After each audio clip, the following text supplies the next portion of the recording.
ano yung margin mo so that your income tax due is 2% of gross sales.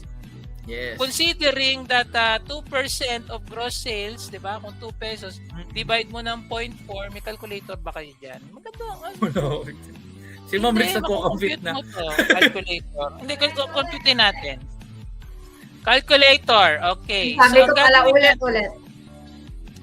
Kung 2% ang iyong income tax due, and that is at 20%, diba? I-compute mo. Pwede ma-compute yan. Work back. 0.02 divided by, limbawa, 2 pesos na lang yung ano mo, yung income tax mo. Divide mo ng 20%.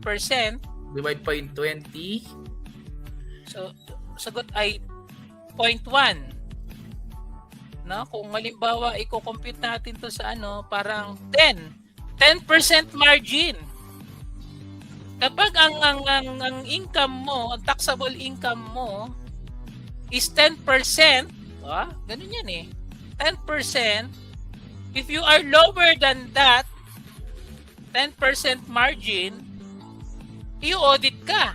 Audit ka pa din. Oh, yan ganun lang po kasi mahirap i-imagine ng anin. Kapag 10% ang margin nyo po sa inyong taxable income, yun po yung taxable income nyo. Pag 10% kayo or lower, i-audit kayo.